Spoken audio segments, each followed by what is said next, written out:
acuáticos, gracias por seguir Proyecto Acuática y en especial los miércoles por la tarde en Instagram Lives en Guardianes en Vivo. Esto es para encontrarnos y poder acercarnos al conocimiento del ecosistema acuático.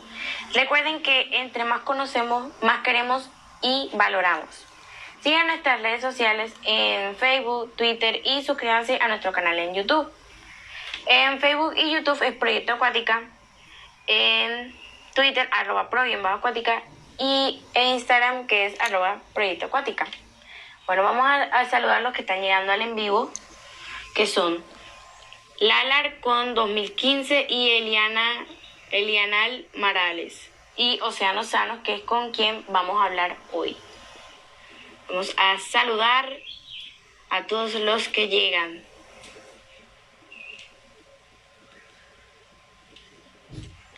También llegó Relato Océano. Hola. Llegó Famariles. José Casuso, aquí Proyecto Acuática.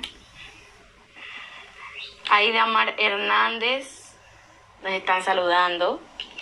Bueno, para los que llegan por primera vez a nuestro Guardián en Vivo, debo contarles que en el primer miércoles nos acompañó Rosamira Guillén, que es guardiana de la naturaleza colombiana y en especial de El Titicaca Blanco en Colombia, y Max Bello, un chileno guardián de los tiburones y océanos del mundo. Con Guardianes en Vivo los invitamos a compartir y comunicar el amor por la naturaleza, el medio ambiente, en especial en el que vive la corriente, los océanos y los ríos. Desde que iniciamos Proyecto Acuática hemos querido sumergirnos en la corriente del conocimiento del ecosistema acuático e invitar a que nuestros seguidores en redes sociales aprendan más. Hoy, 6 de mayo, tenemos como invitado a Rodrigo García, un representante de la organización uruguaya Océano Sano y la Organización de Conservación de Cetáceos de Uruguay.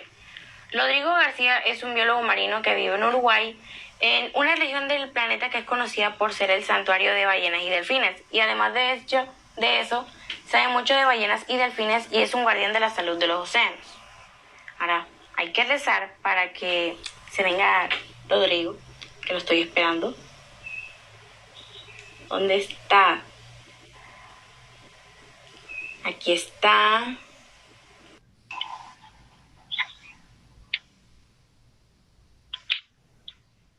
A ver, mientras tanto vamos a seguir leyendo comentarios. Hola. Hola, ¿qué tal? ¿Cómo están? Bien, ¿y tú? Muy bien, gracias por la invitación. A mí se me congeló la imagen, se me veo congelado aquí. ¿Ustedes me ven bien? Yo te veo congelado. Ah, bueno, viste, a ver, voy a entonces entrar de vuelta, ¿te parece? Dale. A ver. Entonces, hay que volver a esperar porque hubo un problema técnico. A ver. Ludic se unió también. Aquí dice Lagar con 2015. Sí, Max Bello, un grande. Sí, Max Bello es una persona muy importante para mí en lo que es el cuidado de la naturaleza. A ver.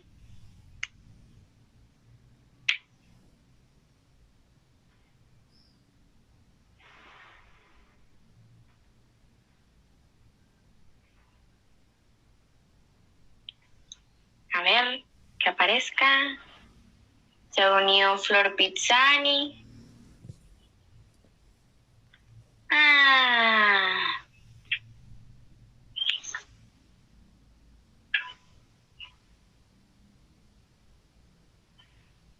Océanos Sanos.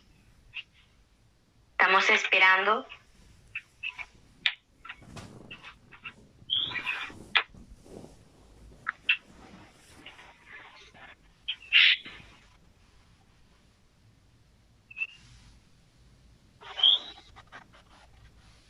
Esperando a Océanos Sanos.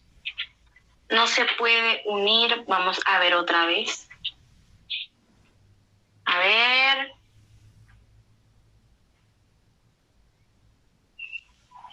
Ya. A ver, ¿ahora? Sí, ya se ve mejor. Se ve mejor. Qué suerte, qué suerte. Mm. Yo no me veo, pero bueno, cosas de la tecnología. Ah. Bueno, ¿cómo estás? Muy bien, muchas gracias. Muy bien, aquí estamos pasando de la mejor manera esta situación. Nosotros en realidad nos podemos sentir bendecidos en algún sentido porque ya hace muchos años que no vivo más en la ciudad. Vivimos en un balneario frente al océano. De aquí puedo ver el océano Atlántico, un poco gris hoy, el sol saliendo de las nubes.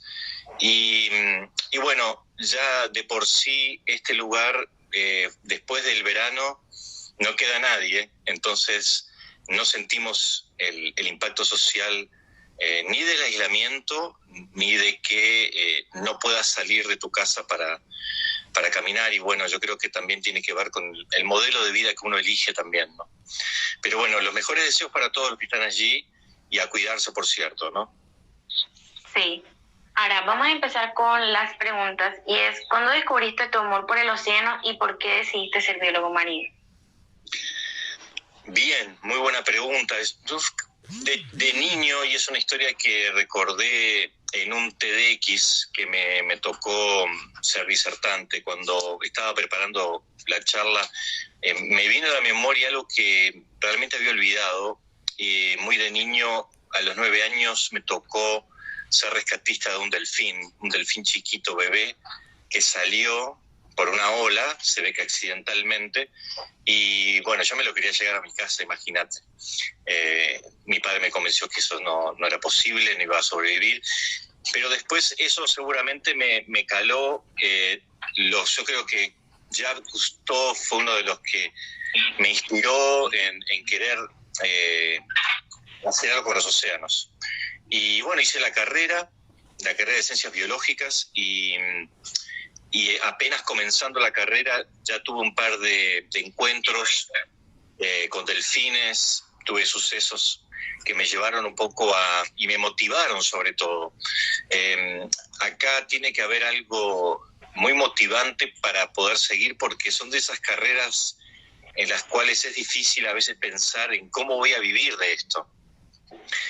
Sin embargo, yo insto a que cuando hay una gran aspiración, cuando eso es vocacional, no hay nada que te detenga y vas a encontrar vivir de lo que amás. Y bueno, una cosa me llevó a la otra. En el año 95 comenzamos a estudiar a la ballena franca austral, que no había ninguna investigación hecha al principio. No precisa, gracias. Me quieren asistir aquí está bien el celular aquí, gracias. Y después de estas investigaciones, en el año 95 hasta el 2000, vimos que la ballena franca no tenía ninguna medida de protección en esta zona. Era necesario actuar, era necesario no solamente ir con información científica, sino sobre todo ir a las escuelas, a los maestros, a las autoridades, y poner esto en el tapete de la política nacional. Y bueno, se logró, ahí se forma la Organización para la Conservación de Cetáceos en el año 2000, o sea que estamos cumpliendo 20 años, y bueno, un poco esa es la historia muy, muy, muy resumida, ¿no? Para no extenderme. Y a diferencia de lo que son los tiburones, los delfines y las ballenas, que les va mejor para las películas con los niños, ¿verdad? ¿Has visto películas de delfines? Y si las has visto, ¿cuál es tu preferida? La mía es Winter. Sí, la vi. ¿Sabes que no tengo una película de delfines preferida? Estoy pensando, pero no la tengo. Tengo alguna película así de cetáceos, como Whale Rider, Jinete de Ballenas, una película neozelandesa basada en una tradición neozelandesa y una tradición muy interesante, donde hay varias cuestiones de fondo que se tocan, no solamente de las ballenas, sino hasta la cuestión de género. Se las recomiendo muchísimo, Whales Rider. Y después, bueno, otra que me tocó muchísimo, que también recomiendo, es Whale Dreamer. Son películas atípicas que yo creo que tratan de una manera distinta estos temas, no solamente desde lo romántico o desde lo fascinante, sino desde otro lugar un poco más profundo, ¿no? Sí, a mí, además de Winter, me gusta la que es Liberen a Willy, pero con la que más me identifico y la que más he visto es Winter, que es sobre, bueno, está basada en hechos reales, que es sobre un delfín que pierde la cola y un acuario entonces lo recoge y entonces empieza a buscar prótesis para el delfín y como la mayoría no funcionaba, encuentran una de manera, no sé cuál es la palabra, creo que experimental, creo que... Ajá. Es una lindísima historia, es muy interesante, de las cosas que el cautiverio sirve, digamos, porque nosotros no somos partidarios del cautiverio, por cierto, y en ese sentido, hablando de películas con delfines, hay una que es muy fuerte, pero yo la recomiendo que la miren con el estómago apretado y preparado, pero es una realidad, que es Blackfish. Ah, esa ya la vi. Esa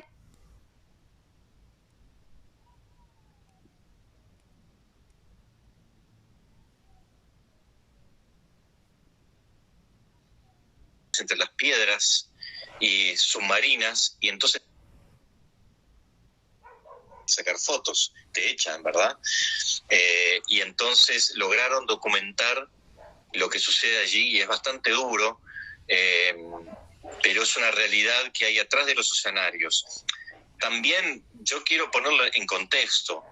Lo que sucede en los escenarios no es nada en comparación con lo que sucede en la pesca de los atunes, en donde entre 30.000 y 50.000 y a veces más delfines por año mueren por causa de la pesca del atún, entre otras especies, acorralados en estas redes. Entonces, ahí también hay un mensaje para todos, en donde cada vez que compremos atún, los que comemos atún, que a mí particularmente me gusta, lo hago en forma racional, pero siempre que lo hago con la lata me fijo si tiene el sello Dolphin Safe. Esa es una manera de asegurarnos que esa pesquería liberó a los delfines y no los subió a bordo, porque muchas veces, y sobre todo las latas de atún más baratas, que no tienen el sello, muy probablemente tengan delfín. qué realidad más cruda, ¿no? Sí, totalmente. Pero esto es algo que sucede hace mucho tiempo y bueno, en forma voluntaria varias empresas de Estados Unidos con Earth Island Institute se juntaron y crearon, bueno, una forma de distinguir, y Dolphin Safe por lo menos te permite hacer una primera diferencia. Siempre hay alguien que lo usa falsamente, lamentablemente, pero bueno, es parte del consumo responsable de la pesca, ¿no? La pesca sostenible. Aquí preguntan si cada pesquería tiene su sello particular o puede ser diferente. Bueno, justamente nosotros estamos en un proyecto aquí en Uruguay, en donde se llama Pesca Sostenible de Pequeña Escala, y en donde estamos trabajando mucho este tema. Existen algunos sellos a nivel mundial, varios sellos a nivel mundial de ecoetiquetado de pesca sostenible. Sin embargo, y lamentablemente, muchos son cuestionados. El mayor de todos, que está en muchos productos pesqueros, ha sido denunciado. El mismo el creador, uno de los co-creadores de esto ecoetiquetado, de este proceso, Daniel Pauly, estaba asociado, un gran biólogo ecosistémico dedicado a pesquerías, muy conocido. Él se apartó de esto porque, bueno, se estaba certificando la pesca de arrastre de fondo, por ejemplo. Entonces, la pesca de arrastre en el fondo es totalmente destructiva. No, es como querer certificar campos de golf. Bueno, quizás en algún caso muy particular se pueda lograr, pero es la excepción, ¿no? Yo lo que recomiendo siempre es, más que guiarnos por un sello, que puede ser una guía en muchos casos, es guiarnos por averiguar de dónde proviene. Ver si es made in China, made in Taiwán, si es asiático. Tratemos de no consumir eso. Tratemos de consumir pesca local. Y tratemos de consumir pesca local que respete las tallas, las medidas, porque eso es esencial. Y eso a veces requiere un poco de investigación de uno mismo, ¿no? El consumidor es esencial en determinar la pesca sostenible y somos fundamentales, y a veces hay que averiguar un poco, pero no demasiado. Y de esa manera uno también contribuye desde su lugar a que la pesca sostenible realmente lo sea. Si tuvieras que elegir entre lo que es la personalidad o el comportamiento de los delfines y las ballenas, ¿cuál elegirías y por qué lo elegirías? Entre el comportamiento de los delfines o de las ballenas. ¡Wow! ¡Qué pregunta! Hace tiempo que no me hacían una pregunta difícil. Hace tiempo, no, siempre recibo preguntas difíciles, pero depende mucho. Yo creo que las dos especies tienen comportamientos realmente increíbles, sobre todo de un altruismo el ser humano no sé si ha conocido, difícilmente alguna cultura, alguna etnia, algún grupo tribal, pero el nivel de altruismo de los cetáceos excede nuestra capacidad de entenderlo. Pero en las ballenas, a mí lo que más admiro y me sorprende es que, sobre todo con esta ballena franca, que fue la ballena más cazada de toda la historia, la eubalaena, que también tiene su prima en el norte, que está a punto de extinguirse, quedan 400 individuos. La ballena franca del sur también fue muy cazada, la que tenemos aquí enfrente, de aquí a poco, un par de meses, ya empiezan a llegar aquí de donde estoy aquí sentado, las puedo ver desde aquí. Y lo interesante es esto, que a mí me sorprende como comportamiento, y es que ellas pueden llegar a vivir 250 años, por lo menos. Eso fue lo que se ha comprobado. Entonces, muchas de esas ballenas que hoy vienen aquí, de las más adultas, las más ancianas, pueden haber vivido en aquella época que se las perseguía y se las cazaba, porque aquí enfrente donde yo estoy también hay un barco ballenero hundido del año 74, no hace tanto. Por lo tanto, muchas ballenas pueden haber vivido esa experiencia de la caza del hombre, del ser humano, una caza despiadada, sanguinaria. Mataban a la cría primero porque la hembra, la madre nunca deja a su cría, nunca la abandona, entonces era muy fácil cazar a la madre. Técnicas de ese tipo, ¿no? Y sin embargo, teniendo esa memoria, quizás todavía se sigan acercando al ser humano, ¿no? Que entonces eso sería como un nivel altísimo de inteligencia. El comportamiento amistoso que tiene la ballena franca es tan sorprendente que asusta, porque vos estás en su casa, como siempre digo, en su área. Nosotros, que además tuvimos el gusto de promover el decreto que regula el avistaje embarcado, entonces aprendiendo mucho de la gente de Península Valdés, los grandes maestros con esta especie, trasladamos esas experiencias para aquí, y lo que veíamos es que lo interesante de esto es que uno no se acerque a la ballena, sino que la ballena se acerque a uno. Es al revés. Las ballenas vienen a avistar seres humanos. Y si uno logra eso, es la experiencia más maravillosa que se pueda encontrar. porque se encuentra con un animal de 60 toneladas de peso, ¿verdad? Estamos hablando de más de 10 elefantes, que está al lado tuya, mansa, totalmente esperando una caricia. Eso pasa también con las ballenas grises, que son las dos especies que llevan este galardón de amistosas, ¿no? Hay algo muy especial con los delfines y las ballenas, y es la forma en cómo ellos se comunican y los sonidos que hacen. ¿Tú qué sientes cuando los escuchas?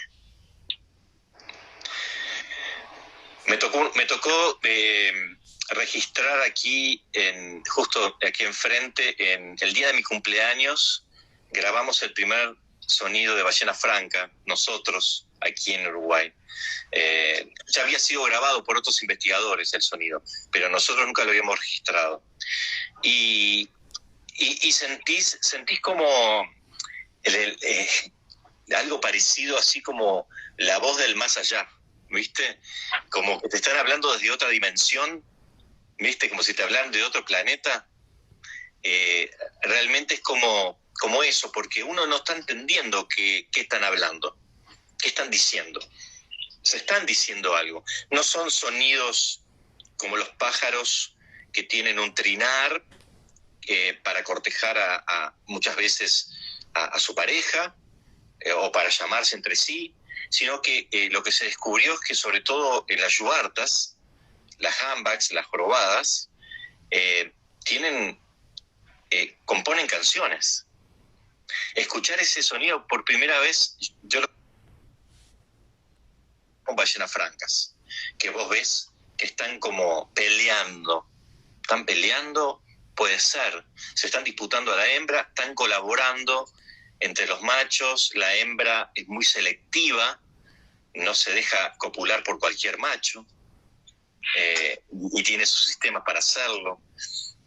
Bueno, y ahí es muy interesante toda esa interpretación y experiencia, ¿no? Por eso siempre motivo a que vayan a la naturaleza a encontrarse con los cetáceos. A veces no los encontrás por primera vez, pero si te guías por organizaciones o guías locales, las vas a encontrar, ¿verdad?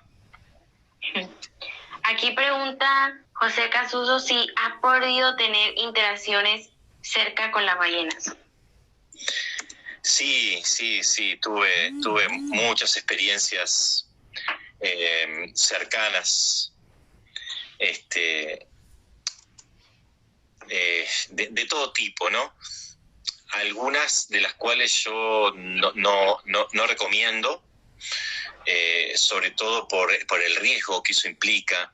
Entonces, la importancia siempre de contar con asesoramiento si uno pretende ir al mar, salir con gente experimentada de verdad, y no experimentada en mar, experimentada en cetáceos, porque en el comportamiento de los cetáceos hay que tener mucha prevención en cuanto al movimiento que pueden llegar a hacer, porque las ballenas son bastante rápidas también,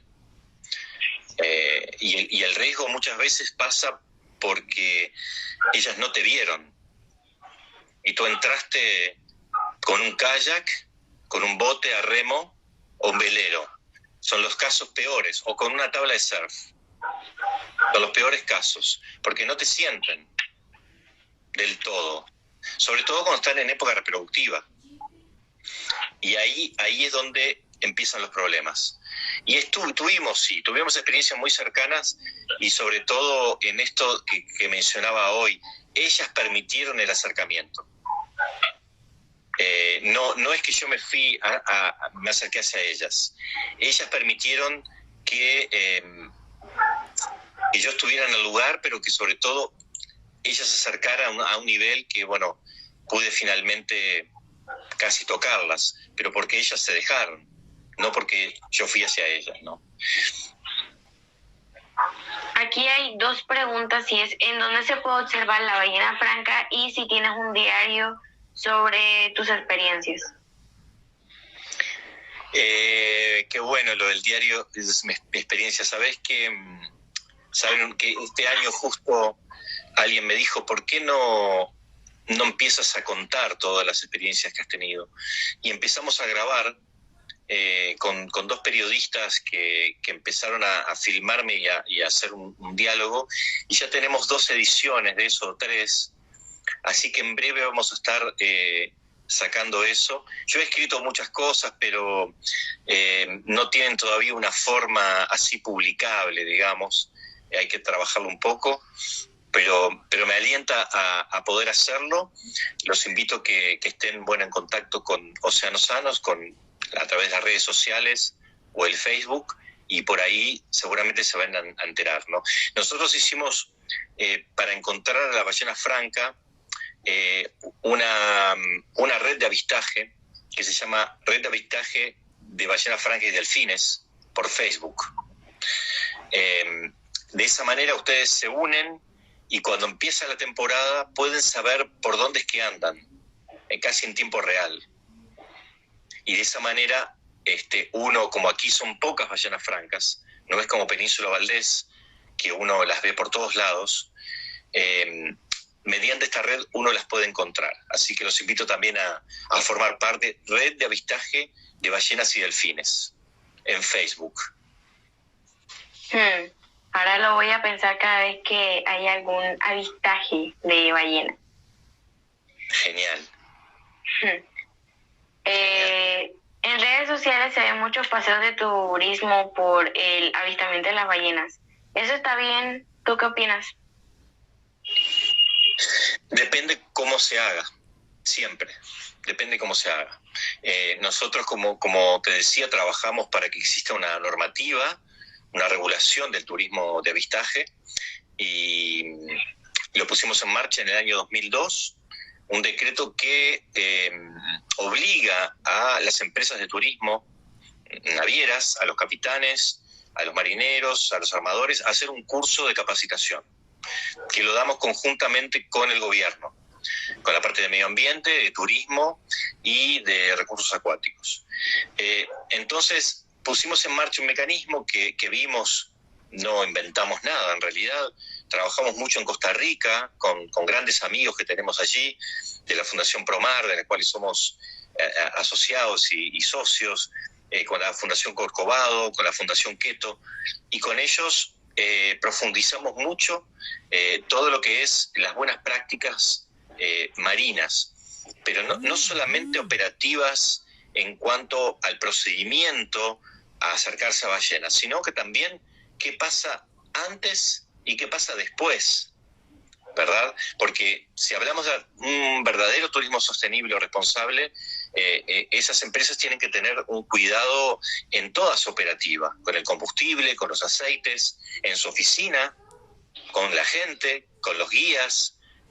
Bueno, hay componentes socioeconómicos, ambientales, que son importantes que vayan unidos. Entonces siempre lo que yo recomiendo es que cuando vayan a navegar con alguna empresa de turismo, pregunten qué protocolo tienen de buenas prácticas, qué prácticas ambientales siguen. Ellos te tienen que mostrar algún protocolo, lo tienen que tener impreso para mostrarte que realmente lo están haciendo. Si te dicen, nosotros sí, fuimos a hacer un curso no sé dónde, y mi primo vino y nos enseñó que era el número 1, no. Puede ser, pero generalmente no. La forma profesional de trabajar en esto es que tengan un protocolo en el cual te demuestren la capacitación que existe, porque además, como decía hoy, hay un enorme riesgo para las personas. Los accidentes con ballenatos, con subadultos, en embarcaciones no capacitadas, son muchísimos. Son accidentes, pero los hay. Y muchos casos que han tenido consecuencias mortales para el ser humano. Entonces, hay que tener mucho cuidado cuando, en afán por disfrutar de la naturaleza, que esto se aplica a todo lo que es áreas protegidas, parques, marinos, etcétera, ¿con quién hacemos la actividad? Porque el turismo se puede convertir en un aliado, y de hecho lo es uno de los aliados más importantes para la conservación de los ambientes naturales, porque el turista es el que paga por ver esa especie libre, viva y por ese ambiente sano. Pero si el turista se convierte en un destructor de ese ambiente, porque hay malas prácticas, porque tiran el ancla encima de los arrecifes, ¿no? Porque las aproximaciones son indebidas, porque hay riesgo, ahí el turismo es donde se convierte en un enemigo de la conservación. ¿Y cuál es la mayor amenaza para las ballenas y los delfines?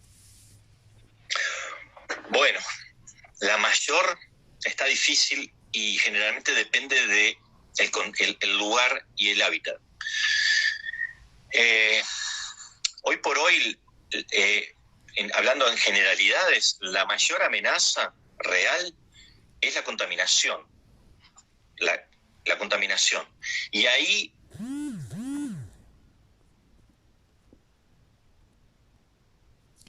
mucho más grave que la caza ballenera, porque es persistente, es algo que queda en el sistema. Es muy difícil sacar del sistema a esto. Y después hay otro gravísimo problema, en paralelo con los plásticos, que tiene que ver con la pesca industrial a gran escala, las gigantescas redes de pesca.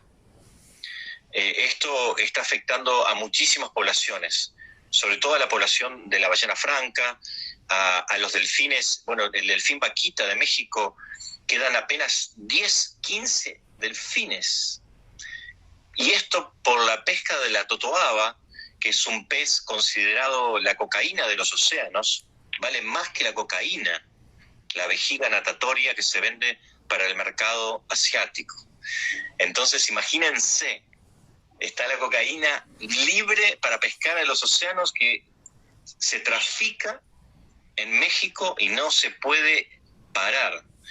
Y la pesca del totoaba, que es este valiosísimo pez, la totoaba, está por supuesto en vías de extinción también, pero en paralelo queda enmayado el delfín vaquita, que hoy cuenta con 10 delfincitos, que quizás esta pandemia esté ayudando a su recuperación.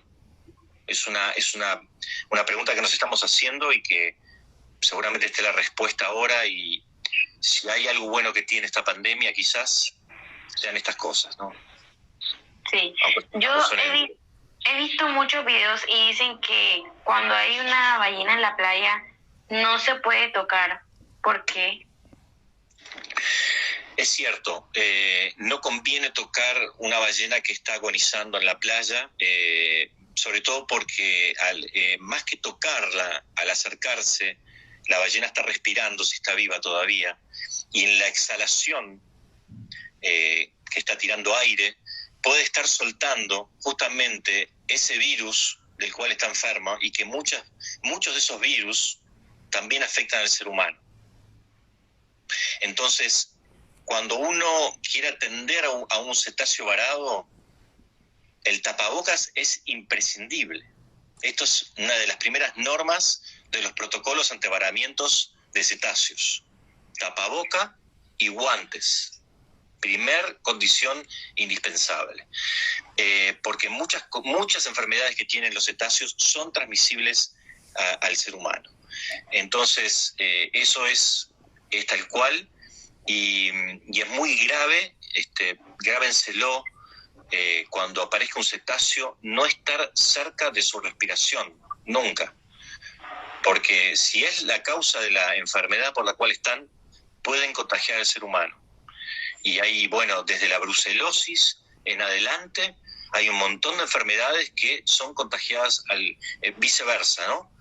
También a lobos marinos se ha detectado, así que es un tema de muchísimo cuidado de los varamientos. Cuéntale a los acuáticos por qué son importantes los delfines y las ballenas para los océanos. Buenísima pregunta. Las ballenas, ya hace casi 10 años quizás, pero que recientemente tomó notoriedad de que las ballenas son esenciales en el ecosistema marino por varias razones. Una principalmente tiene que ver con el aporte de fertilizante a través de su materia fecal para toda la red trófica. Son grandes fertilizadoras de los océanos. Ellas son las responsables de que florezca el fitoplancton, una enorme parte, y por lo tanto toda la red trófica se expanda. No solamente eso, sino que al propiciar el fitoplancton, gracias a esa materia fecal que es un fertilizante natural en el océano, también ese fitoplancton cumple un papel importantísimo en la regulación del efecto invernadero, absorbiendo gigantescas cantidades de CO2. Se dice que una sola ballena, con su aporte de materia fecal, equivale a 2.000 árboles por lo menos absorbiendo CO2. Y esto recientemente, y es muy interesante recalcarlo, el Fondo Monetario Internacional, preocupado ahora por el cambio climático y cómo resolverlo, vio el valor económico que tienen las ballenas como sumideros de carbono, porque además en sus cuerpos gigantescos de 60, 80, llegan a 140 toneladas. Las ballenas azules, su mayor parte es carbono, como todos nosotros. Ese carbono, ¿a dónde va? Al fondo del mar, no va a la atmósfera. Al parar la caza ballenera también entonces se solucionó y se resolvió eso también. El carbono que al matar la ballena va a la atmósfera, ¿verdad? Pues se procesa en tierra generalmente o a bordo de un buque. La gran cantidad del cuerpo está en tierra. El carbono va hacia el fondo y además alimenta al menos más de 700 especies de animales que viven en los fondos abisales donde no hay luz, y la única manera de alimentarse es de detritos grandes como el de la ballena, ¿no? Imagínense. ¿Hasta cuántos metros puede llegar abajo, por decir, un cachalote? Porque yo de pequeña yo veía que llegaba más o menos al inicio de las áreas de los volcanes submarinos. Sí, los cachalotes se pensaba hasta hace poco que eran los grandes apneístas, los grandes buceadores, que los son. Los cachalotes llegan a 2.000 metros, 2.500 metros de profundidad, estando hasta 2 horas sin respirar, ¿no? Que son desde el punto de vista fisiológico, es muy difícil de explicar cómo un organismo tan grande, que necesita oxígeno sobre todo, no solamente en sus músculos, sino en su cerebro, cómo puede estar, dónde guarda oxígeno. Es la gran pregunta. ¿Cómo hace para no colapsar? Bueno, hay algunas explicaciones para eso. Para no colapsar como un submarino, ya que el submarino va, debido a la presión del agua, empieza a colapsar.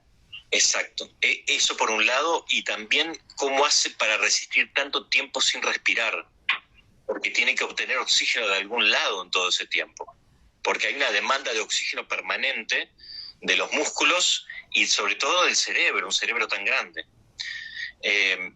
Pero se descubrió hace relativamente poco tiempo que hay otros cetáceos que van más profundo, que se llaman sífidos, la familia de los sífidos, que son también cetáceos dentados, muy raros. Si uno ve, hasta hace poco, todavía no se conoce muy bien dónde se reproducen, cómo se reproducen, cuáles son sus hábitos. Es muy desconocido porque no se sabe. Viven mucho en la profundidad, llegan a más de 3.500 metros de profundidad. Wow. Cuando te presenté yo dije que vivías en una región llamada Santuario de Delfines y de Ballenas. ¿Eso qué significa exactamente? Bueno, y que además fue reconocido recientemente por Mission Blue, por la doctora Silvia Earle, con la cual tuvimos el gusto, no con ella personalmente, todavía ella nos mandó un video, se los voy a enviar, homenajeando al santuario, y es hoy parte de los Hope Spot que hay en el planeta. Y lo que significa esencialmente es que esto es un sitio importantísimo para las ballenas y los delfines por momentos reproductivos y por momentos alimenticios. Y eso significa que hay que establecer medidas de protección. Estamos hablando de Uruguay, entre Brasil y Argentina, de un área de 200 millas náuticas hacia el frente, unos 175.000 kilómetros cuadrados aproximadamente, en donde esa declaración de santuario es una ley que promovimos con los niños que fuimos al Parlamento, y eso es importantísimo de destacar. Ellos fueron coautores de esto. Ese santuario hizo y logró varias cosas. Una es que la exploración sísmica en busca de gas y petróleo tuviera en consideración el santuario, y cuando fue a hacer la exploración puso en marcha un protocolo para minimizar el impacto a los cetáceos, fueron observadores a bordo, etcétera. Obviamente que la sísmica, con esto no solucionamos, la sísmica se hizo, pero se minimizó el impacto. Hubo menos muertes, por decirlo de alguna manera. Pero también algo muy importante, la gente se empezó cada vez más a concientizar, y hoy, en cada temporada de ballenas, la gente lo que dice, y cuando ven embarcaciones molestándolas, estamos en un santuario, no las podemos molestar, es su santuario. Ahora, no quiero terminar esta entrevista sin que nos hables de océanos sanos. A nivel mundial hay una inmensa necesidad de tener nuestros océanos saludables y libres de plástico, pero también respeto por el ciclo de la vida de las especies del ecosistema. Te cuento que hoy amanecimos en Colombia por la región de San Andrés, Providencia y Santa Catalina. Una noticia con que mataron a un tiburón gris y sus 5 crías en San Andrés, además de que extrajeron sus 5 crías que aún ni siquiera habían nacido, le cortaron sus aletas. Es un acto tan cruel y lo rechazamos y repudiamos completamente. De hecho, hay una resolución del Ministerio del Medio Ambiente que protege y prohíbe el aleteo del tiburón. Y mira, qué tristeza. Según lo que he leído, el tiburón gris aparece como una especie mediana y relativamente inofensiva que suele sorprender por su alto nivel de sociabilidad. Es algo muy triste pensar que los humanos pueden llegar a hacer eso con crías que ni siquiera han llegado a nacer. ¿Tú qué opinas sobre lo que te acabo de decir? Bueno, estamos muy al tanto de esa situación porque además tengo una gran amiga allí en Colombia que es Sandra Besudo. Bueno, ustedes la conocerán por la Fundación Malpelo, por lo que ha creado en ese lugar. Y estoy muy al tanto porque permanentemente ellos están posteando, y hoy creo que vi las fotos al respecto, y por supuesto que lo repudiamos. Aquí en Uruguay pasa algo similar también. Aquí lo que nosotros nos topamos es que es un problema cultural de fondo. Y en la mayoría de los casos, cuando nosotros queramos abordar la conservación de la naturaleza, primero tenemos que abordar un problema cultural que seguramente haya en relación del ser humano con la naturaleza. Entonces, nosotros podemos condenar esa situación, y la condenamos. Pero ¿qué hay detrás de eso? Hay muchas veces ignorancia, hay muchas veces negligencia, pero también hay sobrevivencia. Sobre todo aquí, yo no puedo hablar por Colombia, pero hablo sí por Uruguay, es que las comunidades aquí pesqueras, muchas sobreviven gracias a la pesca del tiburón. Entonces, yo no puedo condenarlos, porque aquí está, o vive el tiburón o vive la persona. Y es así, son comunidades muy pobres. Entonces, ¿cuál es la postura? ¿Qué hacemos? ¿Dejamos que muera la gente para conservar el tiburón? Puede ser, es una postura. Yo no estoy de acuerdo, porque aquí lo que está faltando es justamente una cultura de pesca sostenible.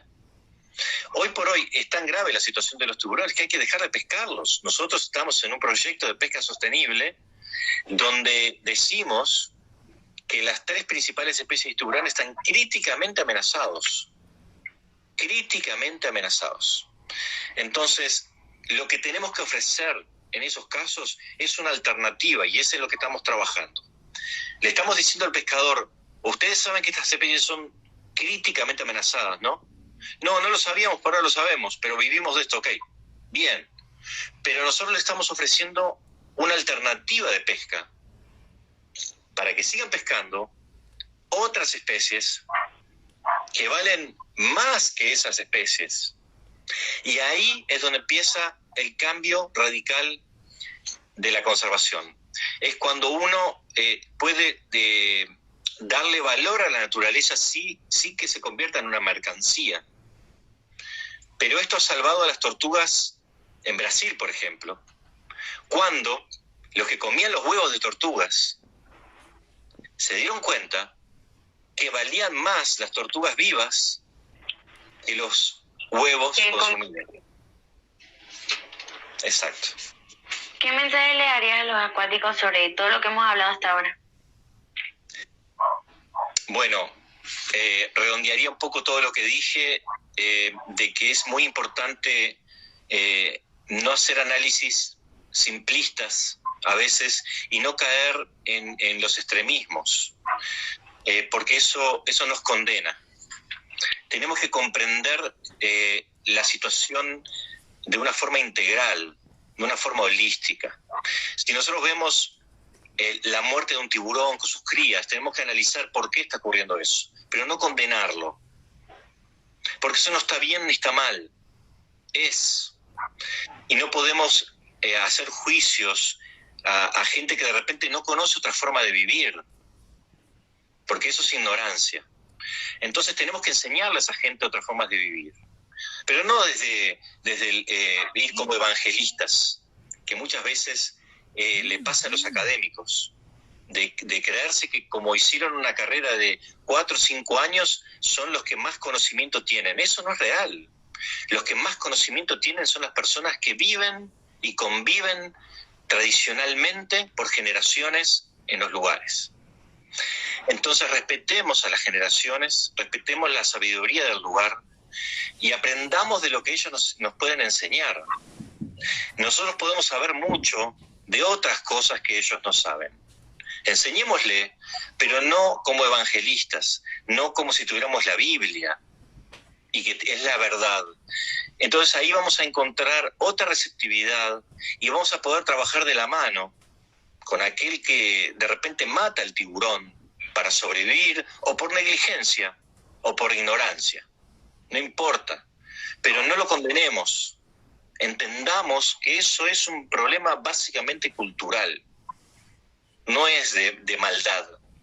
Y creo que en esto se resume lo que le pasa al ser humano con el planeta, aunque en otros casos tiene que ver con el capitalismo y otras condiciones. Pero es importantísimo entender que todo problema ambiental, el abordaje tiene que ser multidisciplinario.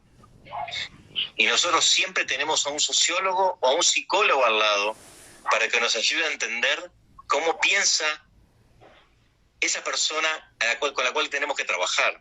Porque los biólogos no sabemos trabajar generalmente con las comunidades. Yo he aprendido a trabajar y sigo aprendiendo porque vivo en las comunidades, vivo en una comunidad costera. Entonces vivo por dentro la realidad. Y cuando veo a un académico, un científico con su pseudo sabiduría caer, el rechazo es automático. Y en eso es donde tenemos que aprender a conectarnos con la gente del lugar, con la gente real del lugar, que tiene 1, 2 o 3 generaciones en el lugar. Ellos son aliados. Y ahí cuando logremos aliarnos a ellos, aunque le podamos decir a los ojos, sabés que no me gusta nada lo que estás haciendo, pero convertirse, no sé si en amigos, pero sí en socios de un proyecto en donde los dos tienen el mismo interés. Uno, la conservación de las especies. El otro, vivir de las especies. Ahí hay un equilibrio y eso es lo que hay que tratar de encontrar y es un enorme desafío, ¿no? Pero bueno, más o menos va por ahí de la experiencia que hemos tenido, ¿no? Y que sigo aprendiendo en la marcha todo el tiempo, ¿no? Bueno, Rodrigo, muchas gracias por sacar un espacio en tu agenda para Guardianes en Vivo de Proyecto Acuática para poder hablar de delfines y ballenas del océano. El próximo miércoles vamos a conocer más de la educación marina con la chilena Yolanda Sánchez. Ella desarrolla programas educativos en conservación marina e investigación de alfabetización oceánica en Chile. Bueno, vamos a hablar con ella como para poder aprender más desde lo más pequeño hasta lo más grande sobre el ecosistema acuático. Gracias. Bye. Gracias a ustedes. Bye, bye. Muchas gracias, placer.